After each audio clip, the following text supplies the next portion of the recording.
All right. All right. All right.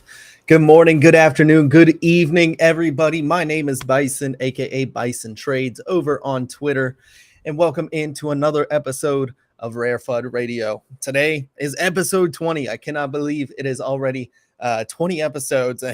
Man, I wish the market was in a little bit of a better state. We got a lot to talk about today. Of course, the 0% royalties is probably dominating every space I've been in lately. It's like the talk of the town right now, and I think there's a lot of misconstrued opinions on it. So we're going to be breaking down a couple of the alternatives I've been hearing in spaces and seeing on Twitter. But before that, I want to highlight projects, because I think at the end of the day, that's what RareFUD's about, right? Is highlighting the market, highlighting projects, highlighting cool stuff that is still happening in the ecosystem. So we'll be talking about Degen Trash Pandas and talking about Raindrops Protocol and Boots and the cool things they're doing with kind of interoperable, tradable traits.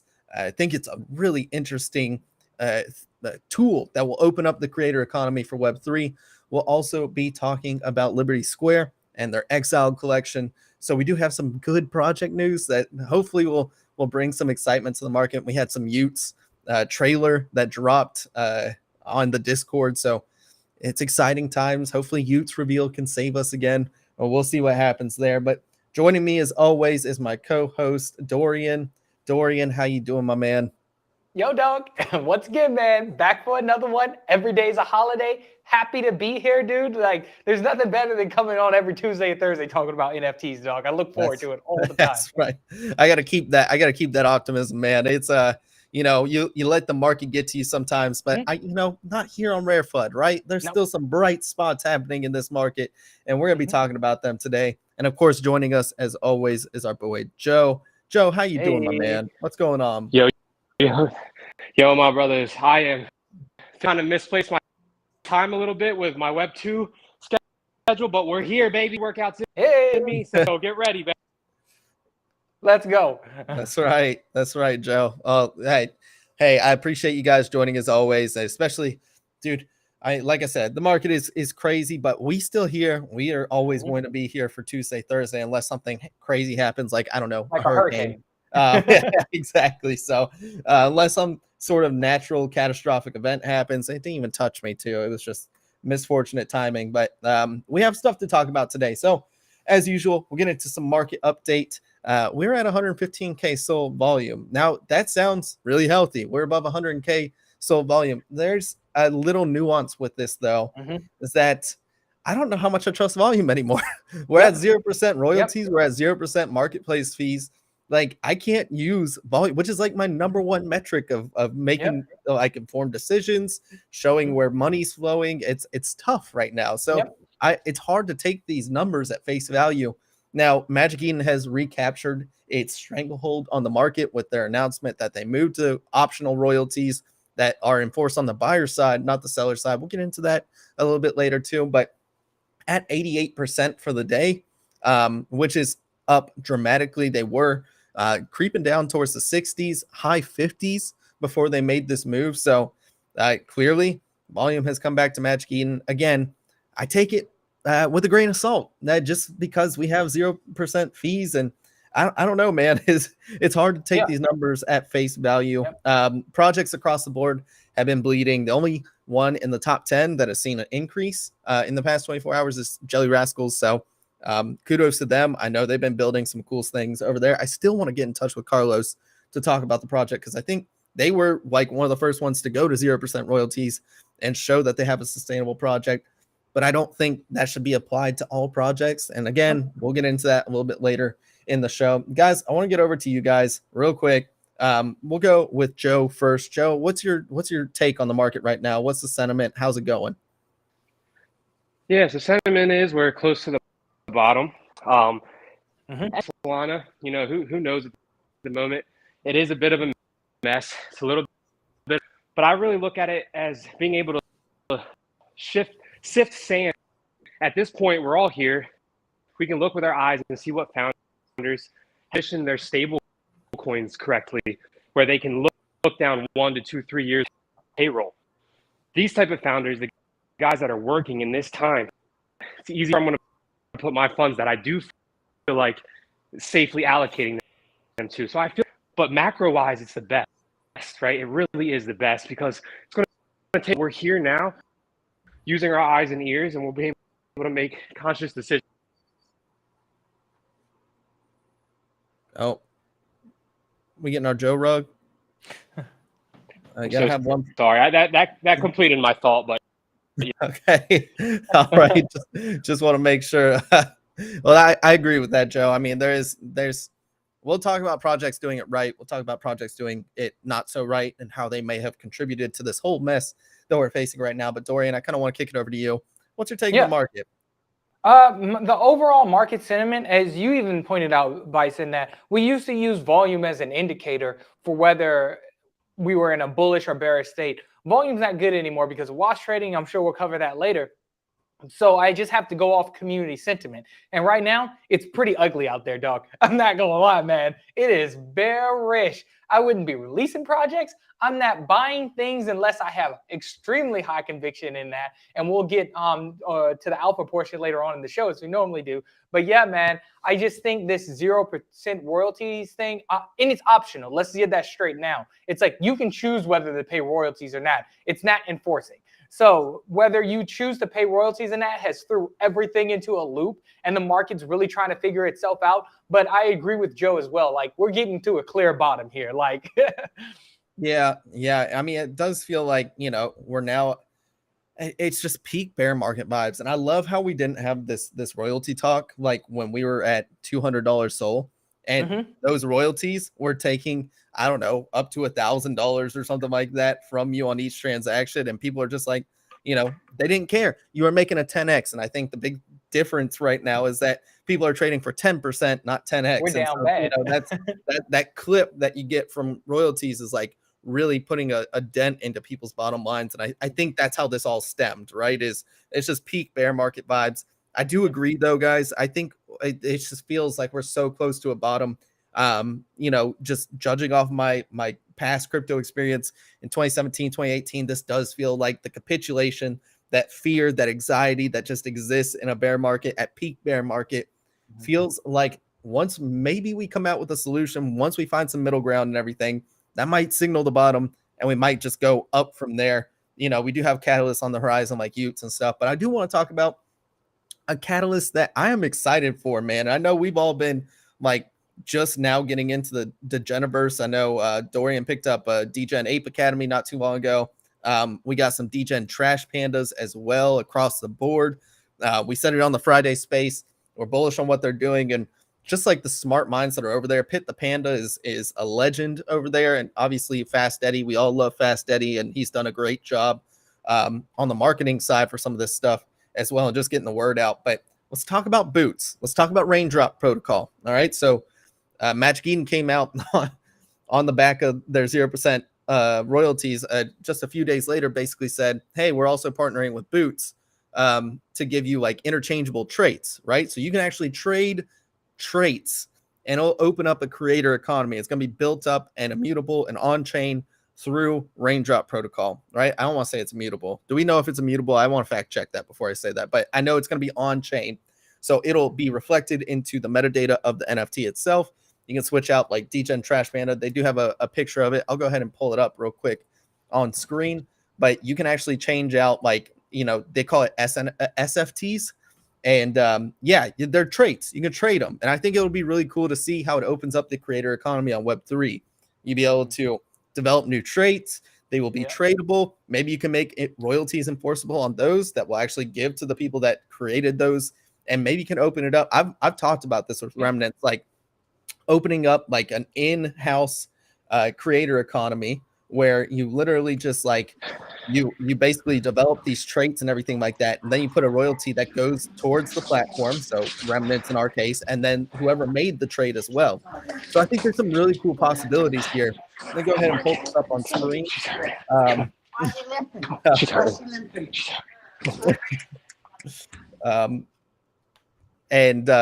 go ahead and pull this up on screen. So yeah, you can see right here, this is just an example of, hey, there's a panda. We do have some trash vipers right here, right? They're broken and stuff. And then you basically have a new NFT with this tradable trait. And I think it's really cool. I think this opens up so much possibility, guys, I want your take on it. How excited are we for Boots and the Raindrops Protocol? Let's go over to Joe first. Yeah, I'm super excited, man. I sat in probably about 13 hours worth of IMO Chris, who is building out their gamified structures on Raindrop Protocol. So, I mean, people are only seeing the tip of the iceberg, right? Their first product on Raindrop Protocol will be Boots, and it's kind of a kindergarten walk-in for everybody, right? It's the tip of the iceberg, and what they're going to be able to build out from here, a common ground infrastructure for cross-chain, platform, cross community traits, right? And sub-DAO allocations, all these cool things that are really a real-world utility and lifeline, especially for gamified projects on Solana. Raindrops is really something special. But just looking at Boots and its actuality with microtransactions and just, trying to create another stream of revenue for these collections and for these artists, I think anything that is creating spiderweb revenue streams, I'm bullish on, especially ones done right? The people that created Raindrops, their first business model was Metaplex. This is their second business model, right? So you kind of can just follow the yellow brick road with this one, I believe. Yeah. I would agree with that. I think it does just open up a ton of possibilities, and I love that they're coming out with this right now when we desperately need some sort of way to continue to create like a positive creator environment, right? Dorian, I want your take on this too. What do you think about Raindrops and the Boots in itself on top of Raindrops Protocol? It's always so hard to get those mixed up and make sure I'm like leveling it correctly, right? Boots is built on top of Raindrops, guys. Yeah, this is super exciting, man. It kind of reminds me what Utes was striving to do, but I like it with the being able to integrate it into video games or Web3 games.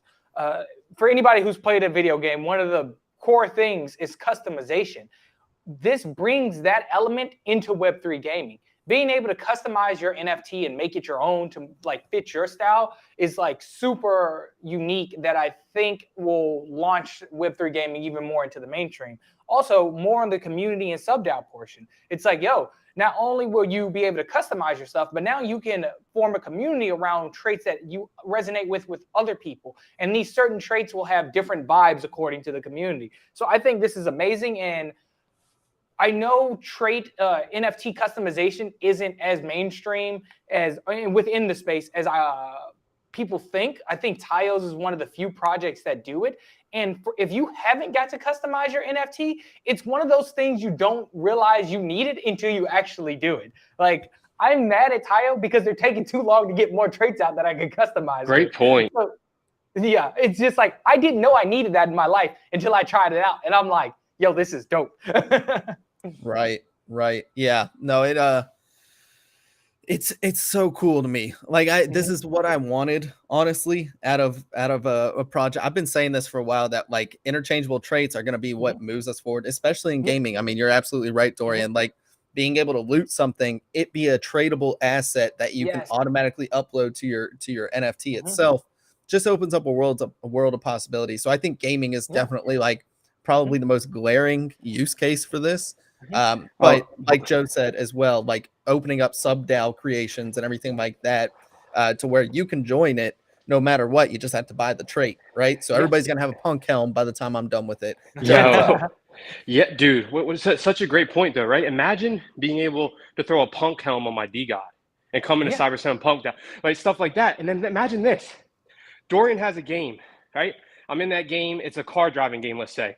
Boom, he gives me these nitrous elixirs that are plus 5% on my speed. Great. Well, when I send them to my other platform, my backpack wallet, and I go to play Bison's game, which is a lore-based RPG, those elixirs now become mage elixirs, right? And things like that can get really special and cool. So those are type of little nuances I don't think people are thinking about, just the compatibility and streamlessness of it all. So there's a lot of interoperability there that I see being just so good for the Solana ecosystem in general. Now, Joe, you're more well-versed in this topic. Do we know if it's going to be cross-chain or anything like that either, or is it just going to be built on top of Solana? So the Raindrop protocol absolutely can be cross-chain, because what happens is you can create an NFT to become a container, basically, a literal container where you can load things into it regardless of chain. Now, that's down the line, right?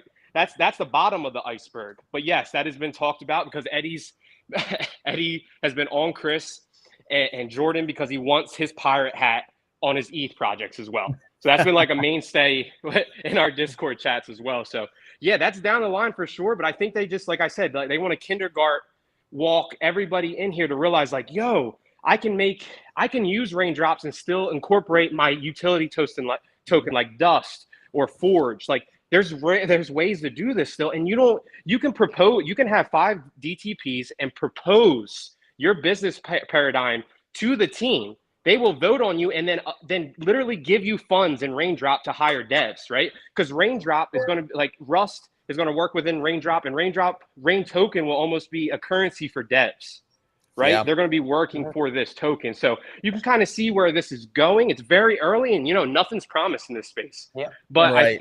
I think the ability of cross chain and full ownership of your traits will be really cool. Yeah. Yeah.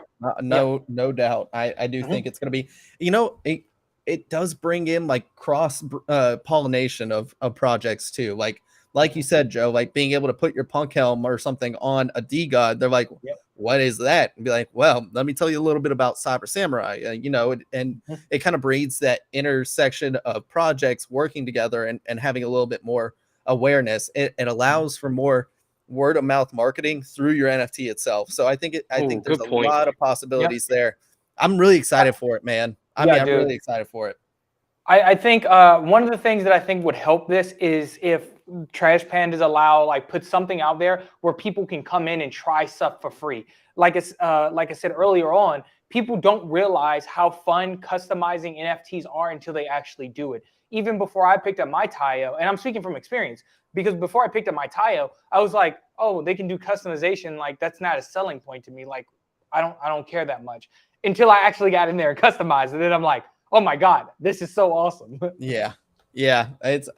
I'm excited for it. I do think this is like definitely the bright shining spot of Solana NFTs right now. And NFTs in general, if this goes cross chain, like there's just this is the exciting stuff I like to talk about. Let's highlight this, right? Like we're all, in disparity over this 0% royalty stuff that we're missing some awesome developments, especially in the Raindrop protocol and all the stuff they're doing over there. So I'm excited to see what Boots does. I'm excited to see what else is developed on Raindrops and how we can continue pushing the NFT envelope further, so definitely think it's cool.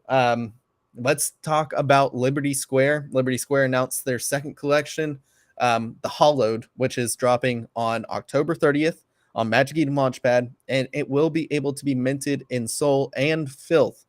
It sounds like you have to have the token for it, which was airdropped. A little funny story for you guys. I was trying to collect my Filth from my 2 squirrels that I have remaining. The staking platform is so bad, dude. The staking platform is so bad. Yeah. I saw it at 16 Soul, and I was just like, you know what? Like, stupid squirrels, all right? I want my Filth. It just wasn't working well, and so I was like, unstake it. I'm going to sell these things right now. I still have one too, which is unfortunate. But if I had sold, I did tell everybody, I was like, hey, once they announced the second collection, I didn't get the token. It was just even more of like a, man, stupid Bison. Like, why are you doing this to yourself, man? Like, come on, why you missed out on an airdrop? It's so stupid. And so I missed out on the airdrop.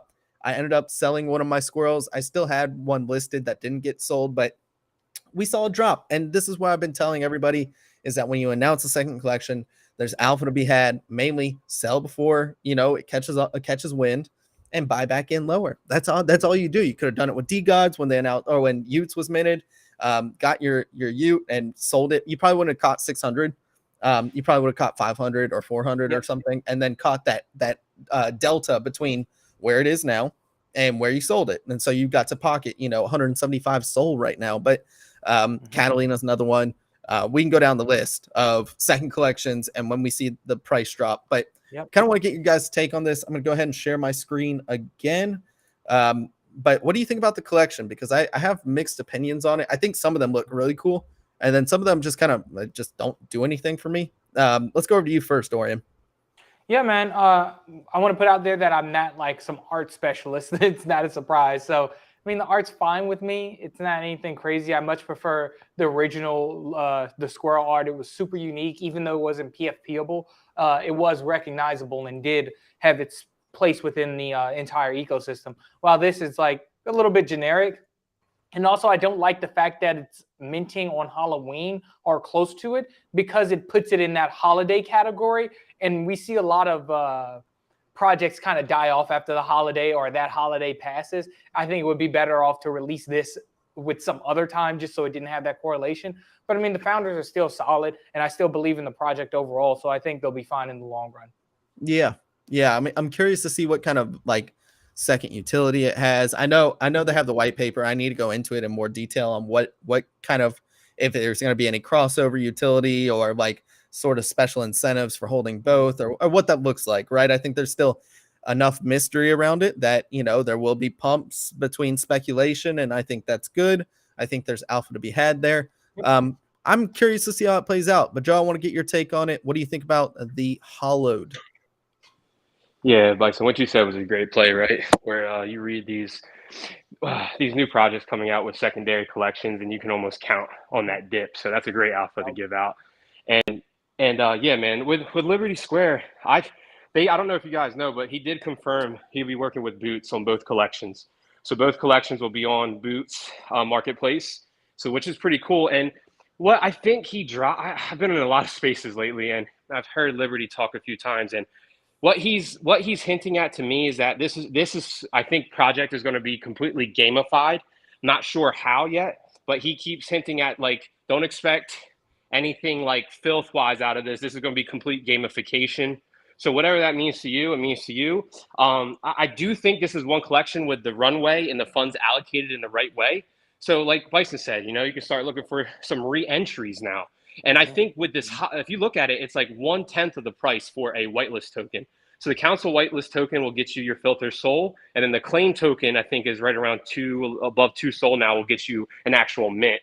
So, I mean, it is a low listed supply, but with these projects, we have to be careful, because I know personally of guys holding 5 to 20 squirrels, a lot of them. Yeah. And you accrue all the tokens that they receive from that. Then you're looking at them getting their R&R back on the mint secondary, not on the whitelist secondary, mint secondary for the token itself. So I think there'll be a play to be made, but we might want to watch secondary for some advantageous entries. Yeah, good point, Joe. You know, that's another thing I want to draw focus to, is that they did say they're going to mint in filth and SOL. You know, like with the scrap play, now that Pilots has been kind of, you know, put on the shelf for right now, it sounds like, Dorian. And, you know, we saw scrap go down. So, you know, always be. I sold, and I'll get into that later. And just be aware of like when those announcements get made. Like if you start seeing price dip, you go check that Discord immediately. But with it being able to be minted in SOL as well, does that give you any pause on buying filth right now? Because usually when we like to make these SPL plays, when they're minting an SPL token, it's usually just the SPL, and they're just trying to get as much filth back or as much scrap back or anything, so they can either IDO or, you know, just gain that supply back so they can do cool stuff with it in the future, usually through some sort of VC funding through a token sale, right? Rather than equity. I want to give you guys kind of the platform. Dorian, let's talk to you first. Does it give you any sort of bearish sentiment on filth, or does it like kind of pull back expectations on where you expect filth to go? Yeah, man, this really damages the upper limit of the potential for filth, in my opinion. I compare it to scrap too, and it's all due to the zero marketplace royalty thing. So a lot of projects had to reconsider their approach to launching these secondary collections now using their SPL token, because because 0% royalties is a thing. So like these collections were thinking, specifically Tayo, that they were going to make a lot of their money off of secondary market, which makes sense. And that's why they were willing to do most of the collection in scrap. But now that's changed. Scrap is now, the Pilots mint is now shelved for a bit. It's still going to happen, but it might not be even in scrap anymore. Same thing with filth. It's like, how much is did you say how many were going to be allocated to mint and filth? I know there was an option, but where they're like, oh, majority of the supply is going to be in filth? They didn't say anything as far as distribution as like how much filth they're looking to get out of it or anything like that. So, And that's another thing. It's like without that information, I would assume that most of the collection would be in Sol now rather than Filth. So just to be on the safe side. So I don't think Filth had as much upside as it once did. Right. I think I agree with that. Joe, do you kind of echo that sentiment? Do you have any strong opinions on Filth after finding out this is going to be both minted and they are enabling cross mint as well? Yeah, they're enabling cross mint, and he's holding he can't with the whitelist tokens because he allocated them all. Liberty said he would have held back supply for the team treasury if he knew about marketplace before. My only hesitation now is, right, they made a lot of incentives to receive their Filth back as a project. They want the Filth back, kind of like Dust. They're not looking to sell it. They want to make it a true utility, right? But now with 0% royalties, he even mentioned that mint prices are going to have to skyrocket. That's his paradigm. So mint skyrockets, right? Now they don't really have an incentive for that Filth back, because before they were making tons of royalties, they could play around with Filth.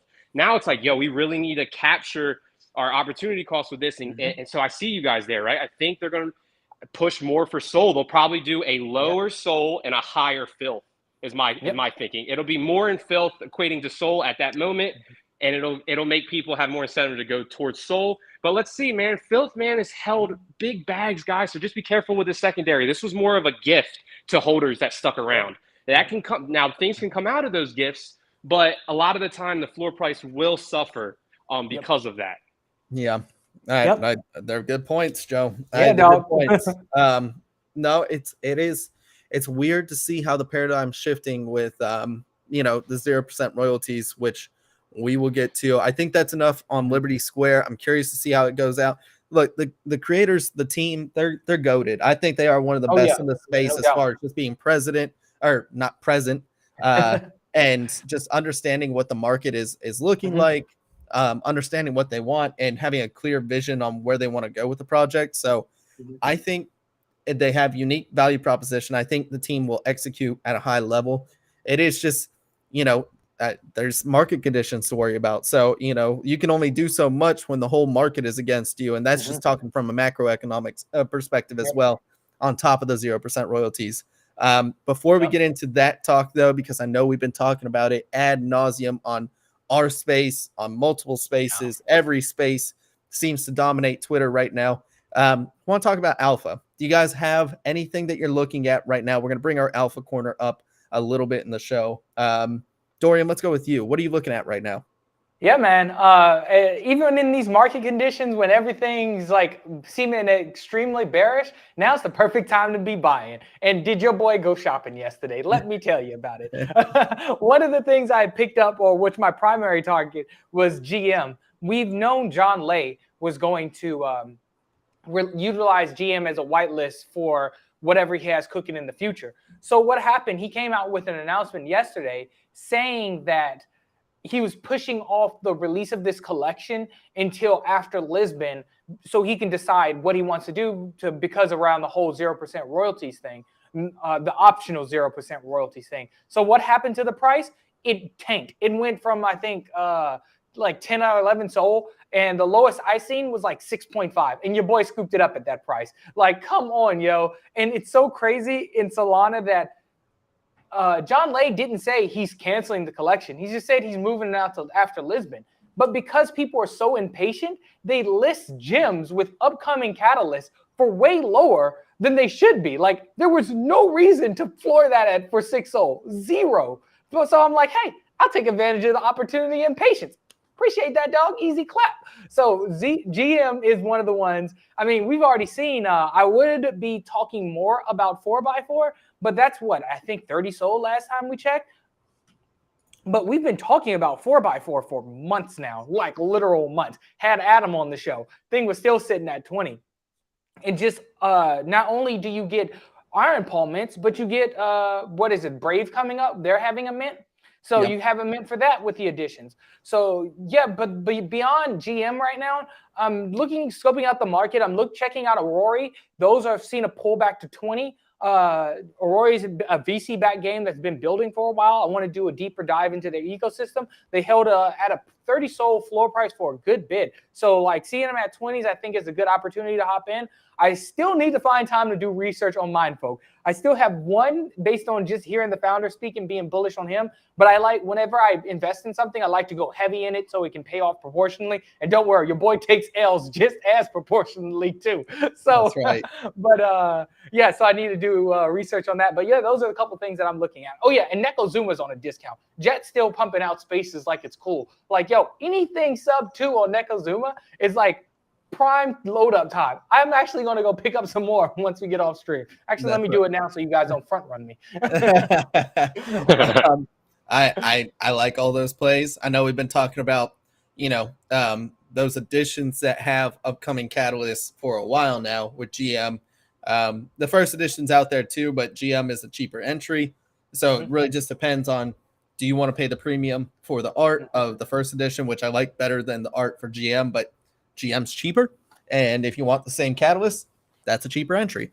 Same thing goes for supply chain and the Voxel Monkey airdrop versus 4x4. 4x4 is currently trading at 32. There's one listed for 32. And then there's supply chain 23.25. So you're talking about an almost 9 soul spread. If you do want that exposure to not only the Iron Paw gang, but like Dorian said, he's got a mint coming with Brave. Yes. I don't think enough people understand the gravity of that. Like, this is the Brave browser. This is probably the 4th most used browser. It has millions of users. I'm using it right now. I am using it literally on screen. I love the Brave browser just because it is Web3 friendly. It's more privacy focused, doesn't track a bunch of stuff. And they also have a cryptocurrency. If you guys don't know about the basic attention token, they're trying to tokenize how you spend your time being marketed to, and like you get incentives for being marketed to in BAT, and you can choose to contribute it to your favorite content creators or websites or anything like that.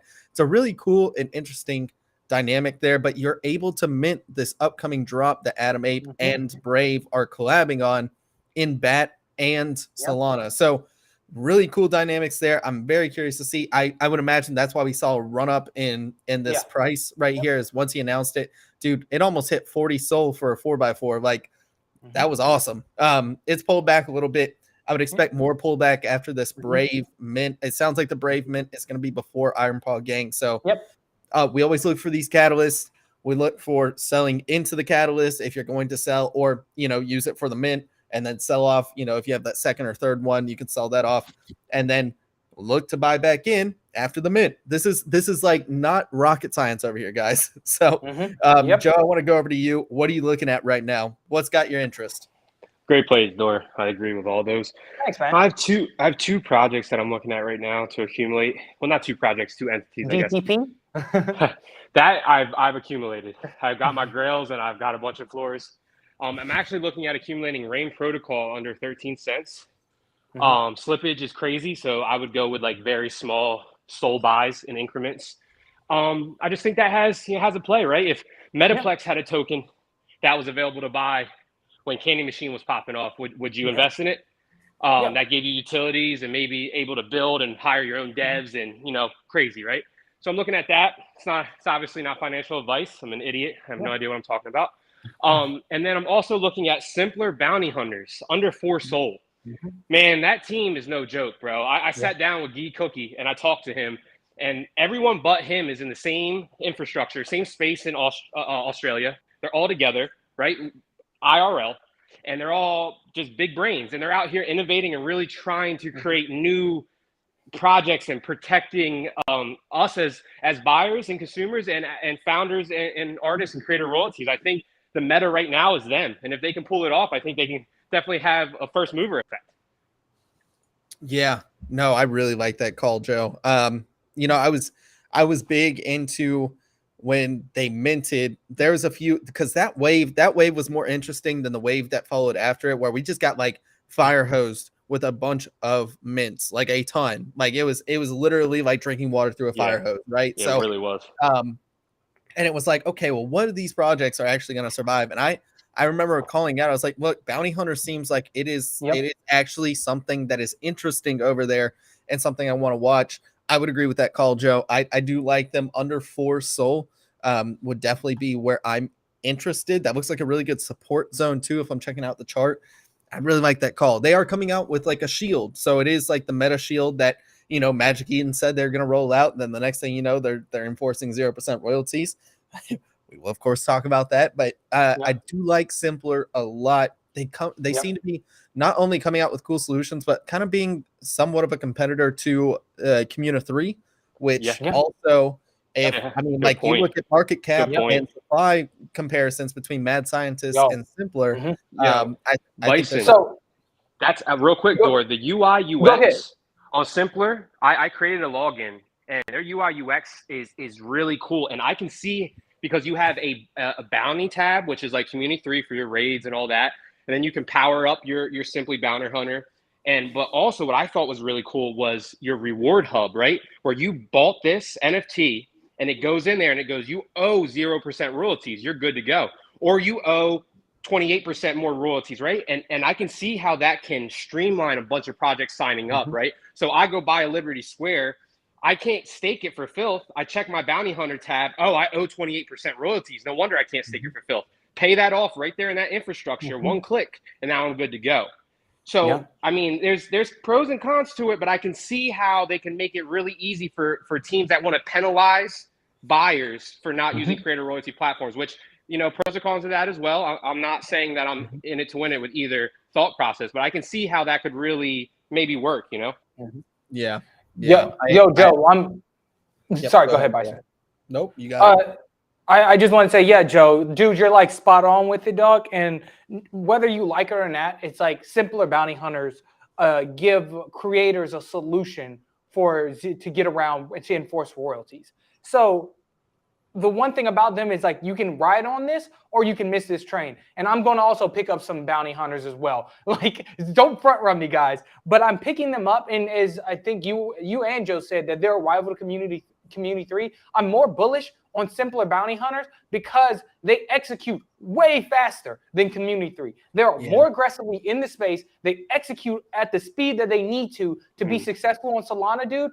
I won't be surprised when the bull market comes back around, because this product is really tailored to a lot of newer creators wanting to come in to maintain their royalties. Yeah, it's more existing projects, but from working on business dev side of projects in Solana, it's easier to get newer projects than existing projects into your ecosystem. So I really think Simpler Bounty Hunters is going to take off. And right now, even at this price, for 4.85 SOL, it's a steal, man. These can easily do 2 to 3x as soon as they gain some traction. We saw how quickly Blocksmith took off in the past and during the last bull run. So yeah. Yep. Yeah. I think the Simpler call is an excellent one. So well done, Joe. I'm kind of on board with that. Then I'm trying to think of projects that I'm interested in right now. I think you pretty much covered all of the ones that I'm interested in.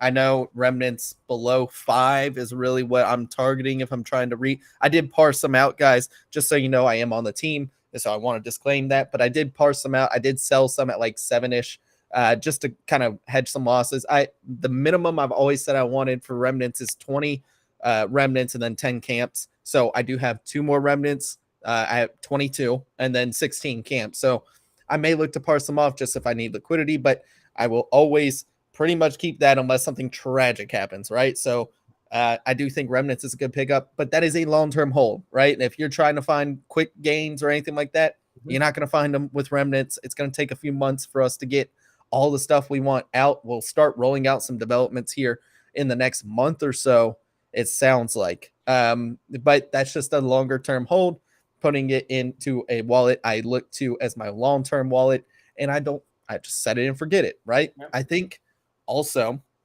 we talk about Catalyst coming up, the Catalina Whale Mixer, right? So the mixer is coming up. I know Dor and I are I'm like 95% going to that. Just have to iron out a few details, but I'm like almost certain I'm going. Dorian sounds like he's going. I'm so jealous. You're going. What? Yeah, that's right. So if we're going, it sounds like Shake might go, Easy might go, and a few other people. Bunch of other Sams too. Yeah, a bunch of other Sams. The whales in general. There's a lot of overlaps with Sams and whales. So I definitely think, dude, right now, what's the price on whales, dude? It's like 19 or dude. It is. This is like prime accumulation zone. I know we keep saying that, but like it really I is, would because I have some alpha for you guys if you want it for whales as well. Of course. let's hear it. Go ahead, bro. All right. So what people don't realize about boots is you could create, say you have 6 attributes for your collection. You can create a 7th, right? All new in a separate category. So this isn't 100%, but I heard little birdies speaking about Catalina whales with boots for just all traits, but also coming out with some like DTP style dumpsters with your actual IRL merch, and you're getting that back with Cupcake and all that really cool stuff. Catalina might be right there in that. So I don't know. It's something that's really fun. It's a low entry and it's a blue chip. So Yeah, I don't know. We've seen the blue chip potential so far. And like, you just know they're some of the most connected guys in the space.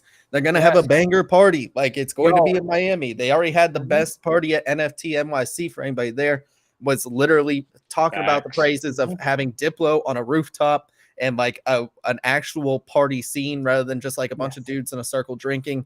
Nothing wrong with that. But like, if you're going to call it like an actual planned event, I think Catalina does it better than anybody else, on top of the fact their connections are there. So but I'm curious to see what happens with the royalty debacle. We'll talk about that in a second, but I think Catalina under 20 right now just feels like a no-brainer to me. Like, if I'm picking up what was a blue chip and is now a mid chip, this feels like, okay, we'll just spit out some names. Would you rather have Catalina or a Critter Cult? You know, like, they're pretty much the same price. Like, I think I'd rather have the proven team of Catalina. I know everybody's like, well, it's a slow rug, all that good stuff. Bubble Goose, slow rug, all that good stuff. Look, I feed on FUD for breakfast, bro. Like, I will take your FUD, I pour some milk on it, and I will eat your FUD for breakfast. Rare FUD makes no mistake about it. I will take your capitulation, and I will absolutely eat it for a snack, breakfast, lunch, and dinner. So give me all the FUD. I will take that sub 20, please. Yo, you ain't the only one, dog. I eat people's FUD for breakfast. Dude, that's how I came up off this space, from eating people's FUD. From them capitulating to the market, I take that and flip their bag so they can buy it back higher. So I'm right there with you, dude. It's like every project, like, it's a common trend. We see them release, they pump, they release a second collection, launch something else, they pump, then they pull back. Every project does this. In that second pullback stage, all these projects are in self-discovery mode. And while they're in self-discovery mode, they're building out the team, they're further building out their community, they're building out their platforms. And during this phase, everybody calls them a rug for some reason, just because things aren't happening overnight as everybody expects them to. But these same ones that stick around and build while everybody else is calling them rugs are the ones that become a blue chip in the future. What, you think D-Gods got where? I'm sure there was a point where D-Gods was called a rug, or Frank Slow rugging. Multiple People times. Even say that now. They're saying it now. So it's like, they're still saying it, Dor. They're still saying it, brother. That anger and depression, right? Looking for anger and depression in the market, and we got it, man. And that's how we know that rally's coming soon. I don't care what anyone tells me. Anger and depression are the two last cyclical emotions that we see before relief rallies, right? So yeah, I couldn't agree more, man. For sure. Yeah, I just look at this market right now, and I am terrible at timing tops. I will be the first one to tell you. Like, I occasionally I will. I sold dust at 375, so you know your boy gets it right every now and then. But and then I bought back like a third of that at 3.1. So yeah, I'm down bad a little bit on that. But I am occasionally good at selling tops. I'm very good at finding bottoms, and I will tell you right now, this feels sort of bottomish right here. So I'm going. Sorry, my dog was barking. I'm going to take that bottom big time, and I'm definitely going to buy into it. So Catalina right here, Bubble Goose. I'm gonna wait for it to stop bleeding for a little bit before I continue to recommend Bubble Goose. But I've always said that, like, that feels like a project you really only need like one just to have the exposure to it. Maybe two if you want to sell off, because I always say buy in twos or more, just so you can kind of, you know, have your take profit points. But yeah, I don't want to sit here and recommend Bubble Goose until I see the bleeding stop a little bit. And man, I'm right there with you. Just because I'm still bullish on the project.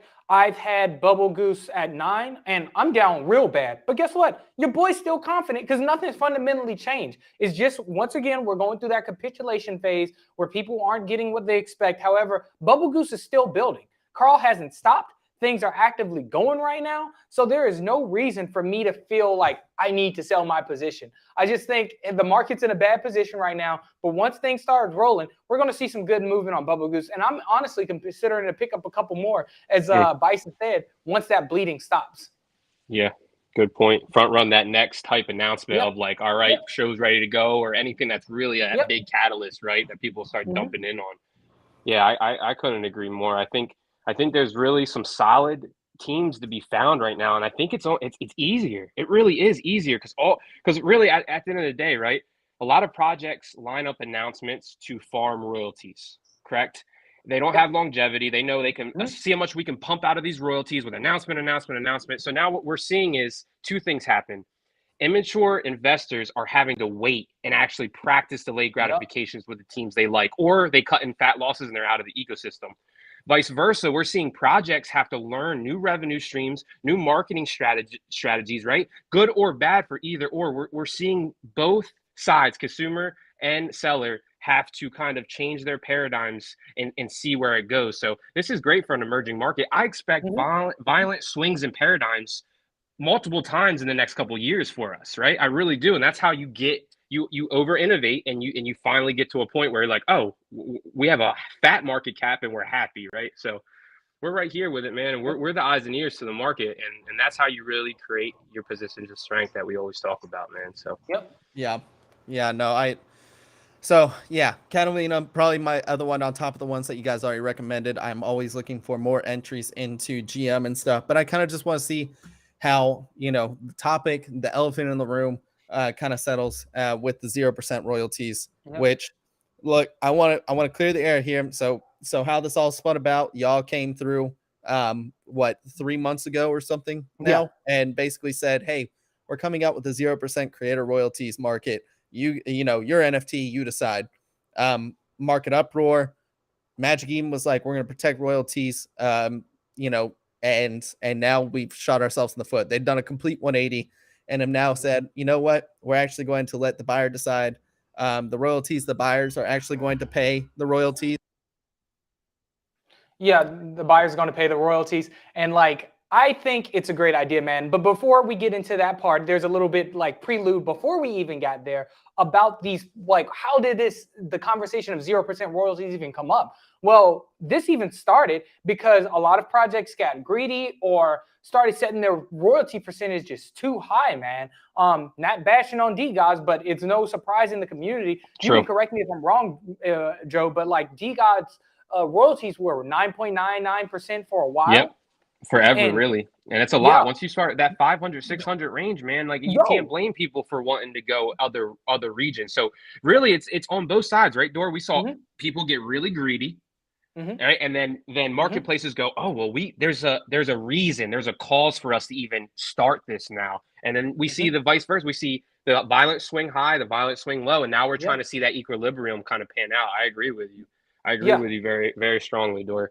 I think, bro, 1% to 4%, if they kept it, or you do 2%, marketplace takes 1%, the other percent goes to the team. And I'm hearing a lot of these teams go, what's the point of 1 to 2%? You know what the point of 1 to 2% is? Taking that, creating a fund, maybe for giveaways, for charity. Don't say you don't want the one. How pompous can one be? Dude, 1 to 2% of thousands and thousands of dollars worth of SOL, and you can't figure out something to do with it?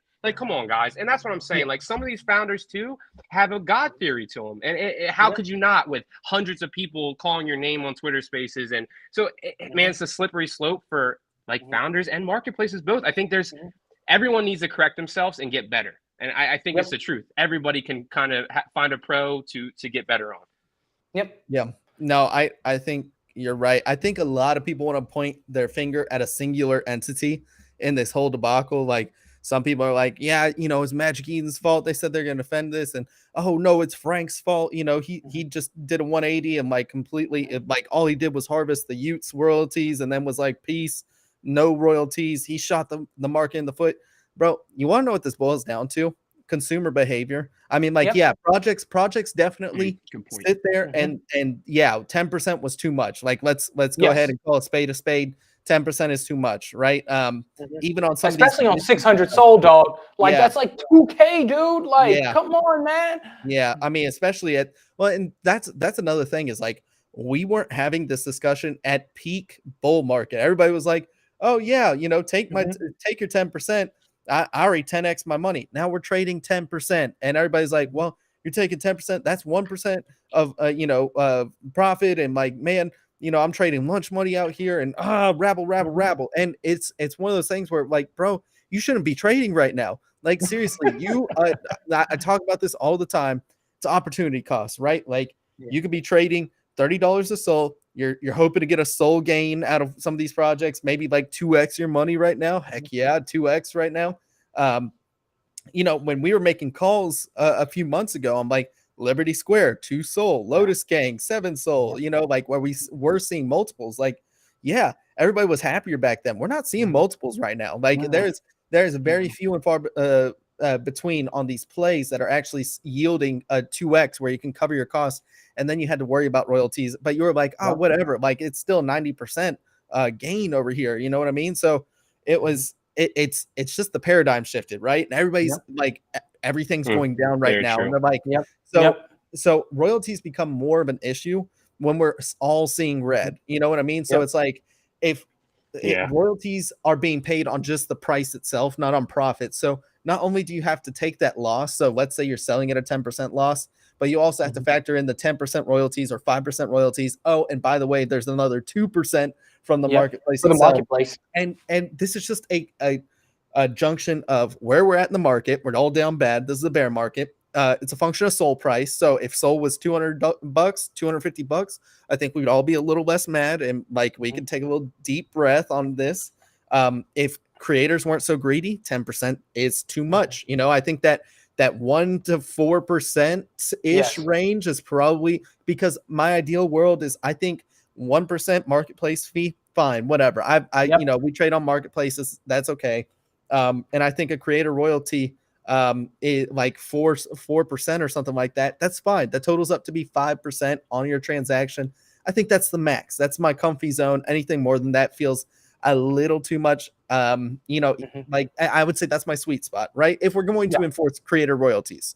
But then we have these people that are like, royalties are to 0. No, you have the option to pay royalties. People are forgetting that. Good point. So it goes back to that whole sentiment of this is a consumer behavior. You guys voted with your money. That is why Magic Eden went down. And that's not just on you, like you wanted to make more profit or something. Magic Eden was being greedy. Some of these projects were being greedy. It is the culmination of all those factors. And that's how we got where we are right now. And if you think that 0% royalty or like the choice of royalties is really a good thing, I would say it contributes a little bit to the red we're seeing in the market. Like, it's just the sentiment of it is down. I don't know if it's the whole fundamental part Bison, of it. I was thinking about this, brother. And do you think it's because people are taking their liquidity from AMMs and dumping them back on Magic Eden because the opportunity cost for fees isn't there anymore? And that's what I was thinking, because I'm looking at these whales, right? And really, at the end of the day now, AMMs are really just benefiting whales. Guys coming in with 5 to 10 NFTs that don't understand impermanent loss are getting crushed. I don't think AMMs are going to be around for a lot longer, bro. Not if we continue at 0%, bro. Not if we have buyer choice royalties. AMMs are the biggest loser here, like by far. As quick as they came, as soon as they go, like it does feel like there's the incentives aren't there, because people, why would you choose a 1% when there's 0%? Like for a lot of people, maybe you and I agree that like, hey, we should pay royalties. I personally, if price goes up, if I agree with the project or anything like that, I'm fine paying royalties. I agree with it. I know what they're going to be doing is at an economy of scale. So like, I agree with royalties in some situations. It's just it's not a one size fits all solution on this. Dorian, I know you want to say something. What do you got? Yeah, man. I honestly don't think AMMs are going anywhere, dude. I think the reason people are drawn to AMMs is not because of the 0% royalties, but because of the ease of liquidity. People want to sell their stuff as quick as possible. And because of AMMs facilitate that, people will continue to do that in the future. Yeah, it benefits whales, but guess what? The whales are the ones giving you allowing you to liquidate right below floor, so you can go ahead and do whatever you want.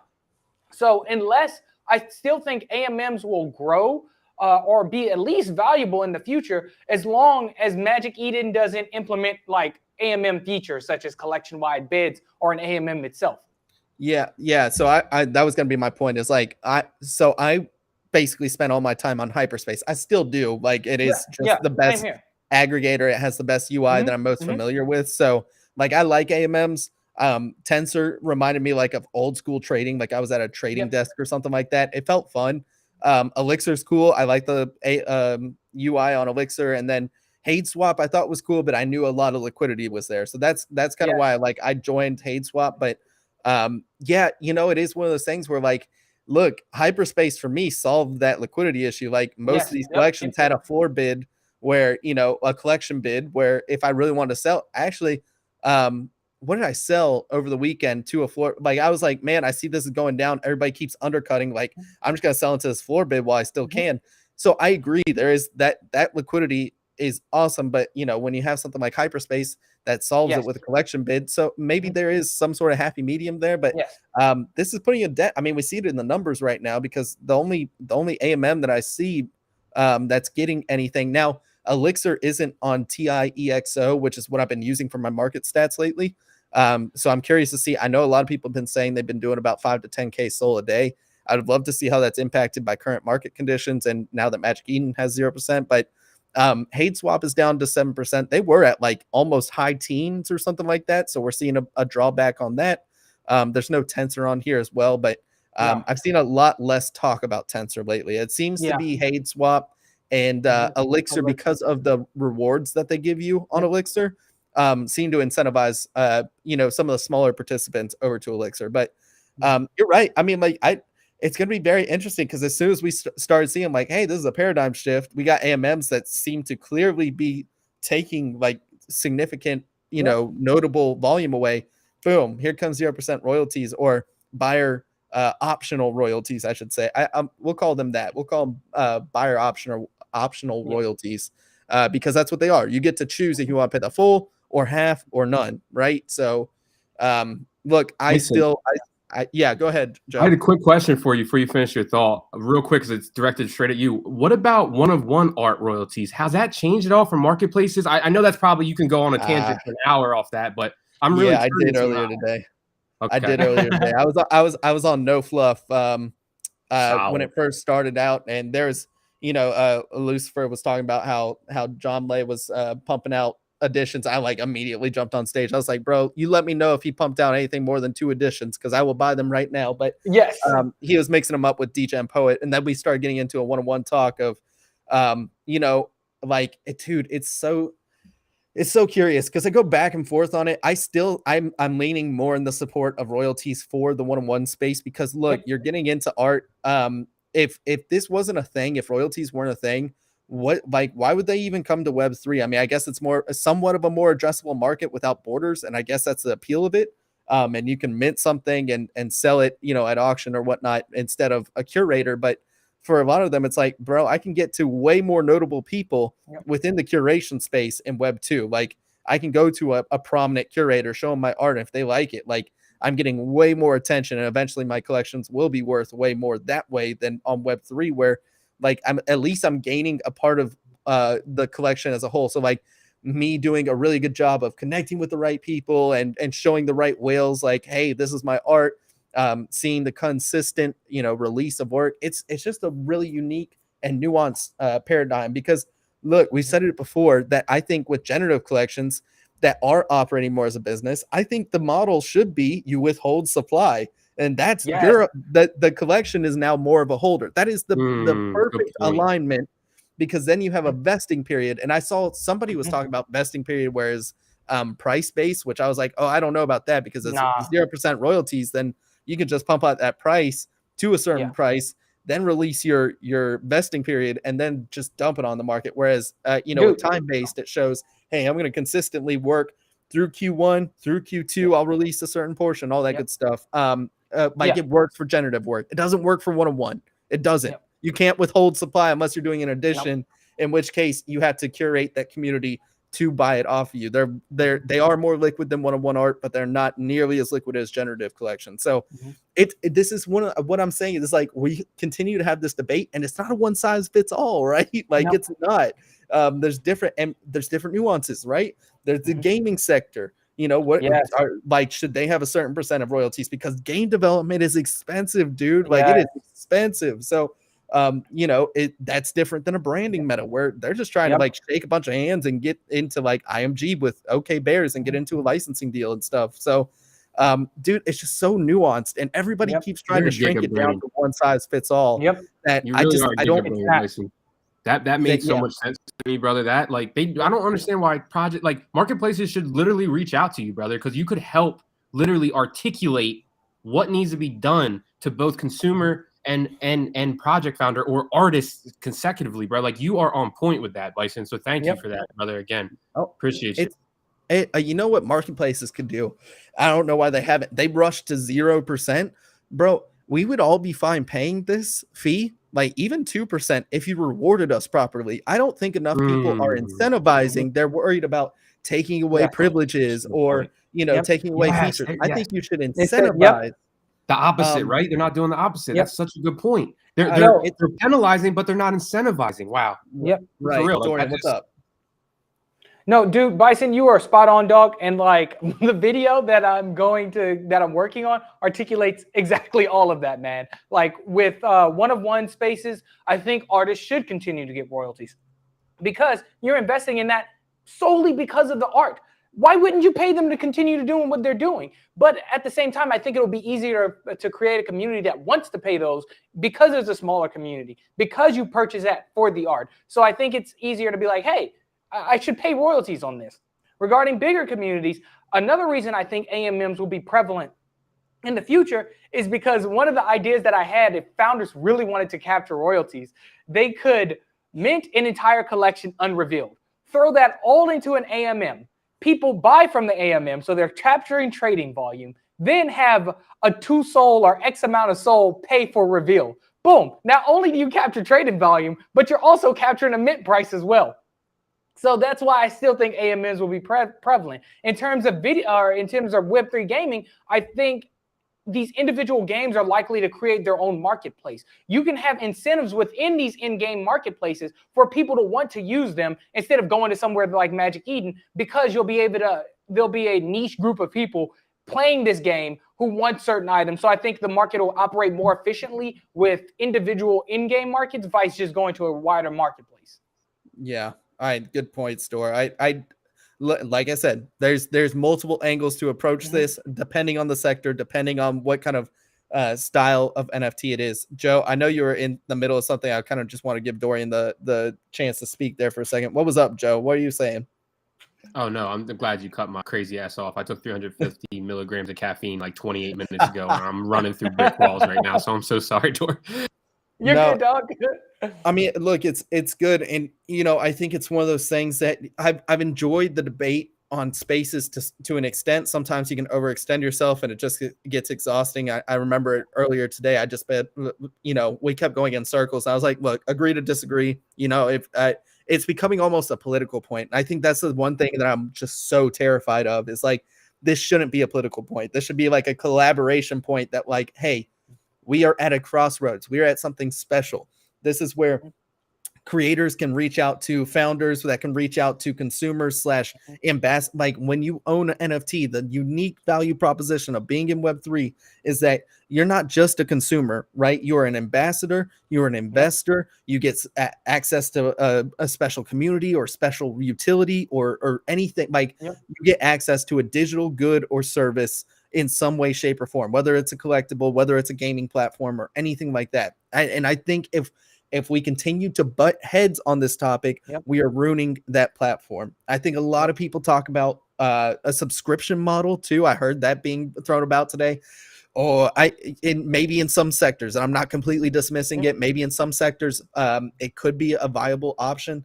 But you want to talk about subscription model, that you're ruining the whole ambassador or anything like that. You have to buy the NFT in order to subscribe to this. That doesn't make any sense. Why not just stick to Web 2? You're now competing with Web 2 businesses. You're going to compete against Netflix if you're going the streaming route. You're going to compete with Amazon if you're going the shipping route. Like, why would you do that? That doesn't make any sense to me. So I think there's a lot of Web 2 lens on solutions for these. And I'm like, no, bro, you're ruining Web 3 if you keep looking at it in a Web 2 lens. There's just so much going on in this debate that it's so nuanced, and it so depends on what industry, what type of NFT you're looking at.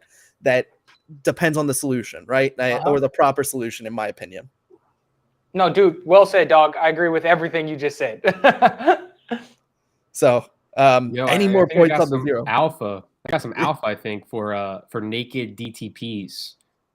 Naked. All right. Naked. So do you guys know Scuba Steve and Nippies, right? Yeah. I know Scuba.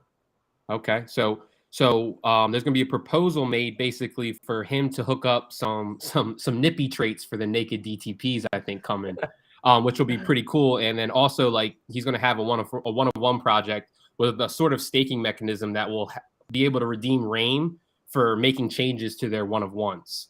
So like there's a lot of these one-of-one guys are coming and can see, how RAIN protocol can really benefit them. So I'm excited to see how this innovative things come. I love gamified stuff, especially for the NFTs we're holding long-term. Why not give me some gamified things for it? Keep me, vested and interested. Even if it's a one-of-one piece that I'm putting on my wall, I would love to have some incentivizations for those as well. So yeah, man. Alpha for today, I guess, is just find what you love in the bear market, relationships, people, projects, and just really go in on them hard and study them, look at their history, backtest them, and really get engaged in the community and or protocols, right? Read the scripts and white papers and really just gain knowledge nowadays, guys. We got nothing else going on, right? Right, dude. I could not agree with that more, Joe. It's just one of those things that a lot of people aren't sharpening their skills right now, and I think that's one of the best things you can do. I think the best thing you can do is definitely network and meet these like cool ass individuals who are just building some incredible stuff. Like this is what gets me so fired up, is the people who are the loudest are not the builders right now. And I'm sitting here like, bro, I'm building, just like we are over here, we are building a media platform, right? That is infinitely easier in my mind than building out some cool ass code and some cool ass protocols and like a cool game or something like that. That is so much easier, in my opinion. Like, I want to help those people continue to disseminate their vision. So I think beautifully said. Like doing something like that is just so much more productive than sitting here twiddling our thumbs, arguing about a philosophical debate on a one size fits all solution. So I want to collaborate with people, not be competitive. This is such a niche space, and the last thing we need to do is be at each other's throats. So if you guys are listening to this, please just find your community and collaborate and talk to people about solutions rather than like argue with them about, being stubborn and saying a one size fits all fits everything. It doesn't. I agree, dog. One of the pieces of alpha I have is don't capitulate. Jeez, dude, do not go out there and floor all your NFTs because everybody's negative on Twitter. That's the worst thing you can do, because trading on emotion will hurt you in the long run by thinking with a clear head. If you feel like capitulating or you feel like you need some time off, do that. But do not list your stuff without being fully in tune with what you're doing. If nothing's fundamentally changed with your project, just because numbers don't go down doesn't mean that numbers won't go back up even higher than before. So just stay level-headed and just take some time off if you need to. Yeah, seriously. I cannot recommend touching grass enough. Like, it was so it was just such clarity this weekend when I barely got on Twitter. I probably got on Twitter for like 30 minutes out of a day max on Saturday. And it was like 10 minutes in the morning, 10 minutes in the afternoon, just to make sure I'm on top of everything. Like, all my bags didn't get blown up to zero, but that's it. And, I just took a break, and it was so, that's when I got to the point where I was just like, yo, this is not a one size fits all solution. I'm glad we're talking about it. I'm glad this is becoming like a point of discussion so we can find a mutually agreeable solution. And it's not going to fit everybody's needs, and never will. We'll never satisfy 100% of people, but there's going to be a solution that fits everybody's ethos, and we can continue to move this train forward. Yep, agreed, dog. Agreed. Even with me, I touched grass this weekend, and is because I was becoming overwhelmed by all the negativity on Twitter. So I'm like, I just need to step away. And after doing that, it allowed me to think clear about what was happening and really analyze the situation. And then I felt a million times better about it. Yep, 100%. I need to take pages out of your guys' books. I always say I'm going to go touch grass, and I can't. I'm addicted to the screen. It sucks sometimes, dude. I totally feel that. This weekend, my wife is leaving me again to go to like a bridal shower or something like that. So I will make sure I touch some grass on my own. I'm not watching a third dog, so that helps. I can actually take I can take 2 out. That's max. Yeah. I cannot take 3, bro. That was insanity. A lot. The past 2 weekends, I was by myself. So yeah, guys. Anything else we want to end on? I think we kind of just touched up on our points about 0% royalties or buyer optional royalties. But, I think there's a way forward. I think we will continue to innovate and find solutions, whether it's through Simpler's software where they block out the NFT, whether we start incentivizing people to pay royalties in some way, shape, or form. I think marketplaces should also they're the ones who should definitely incentivize because, you're taking 2% of every transaction, not just one collection, every transaction. They should be incentivized. Agree, dog. Yep. So, guys, anything else you want to say before we end the episode? It's been a lot of fun. It's been nice coming on here and talking about good stuff first. I'm glad we got to talk about like raindrops and doing cool shit with boots, and like that gets me hyped up. I'm ready for the rest of the day. But anything else you guys want to add? No, nothing other than I appreciate both you guys. Thank you for your takes and knowledge that you give to me and the consumers, right? All our listeners. Thank you guys. Appreciate you both. Yeah, I appreciate you, Joe. I appreciate you, Bison. And I appreciate everybody taking the time to sit out here and listen to us ramble about JPEG. So it's means a lot to me. Even if we only had one viewer, I'd be like, yo, I appreciate it. Yeah, always, guys. Well, thank you guys. Seriously, in a bear market, you guys continue to come back and watch RareFUD. Listen to RareFUD if you're listening to your podcast platform. We are on Apple Podcasts and Spotify. If you need to catch the episode there on your way to work, catch up on what's happening in the market and any cool things that are happening. We always try to give a little bit of alpha, a little bit of market headlines, a little bit of debate. Always a good episode. We do have a space. We initially talked about having one tomorrow. It does conflict with the dojo space. And honestly, the dojo has just been such a vibe. The last thing I want to do is cannibalize audience right there. So we may be going back to the board on a Wednesday space, see what kind of time slot we can carve out that doesn't conflict with some other major ones, as well as the dojo, because Cyber Samurai has been so good to us audience wise. And then, we'll have our Friday space this week, and then we'll go back to the drawing board. We'll keep you guys posted as far as spaces times go, but we do want to continue to have spaces because it does provide us a nice way to interact with the audience, bring up some cool projects, talk about what they're doing, and everything in between. It's just a little bit easier than some of these streams. These streams are solely to get you the most up-to-date news, alpha, and kind of thought analysis on what our trades are, investment thesis right now. Not a lot of us are buying a ton. And if we are, we're buying for the long term, right? So, and we're kind of giving you our market takes on that. But otherwise, please follow us on all our socials, YouTube, Twitter. Make sure you're catching us on our Spotify and Apple Podcast platform. And thank you so much for listening to another episode of RareFUD Radio, episode 20. We'll see you for the next episode of RareFUD Radio on Thursday, 2 p.m. Eastern Standard Time. See you guys later.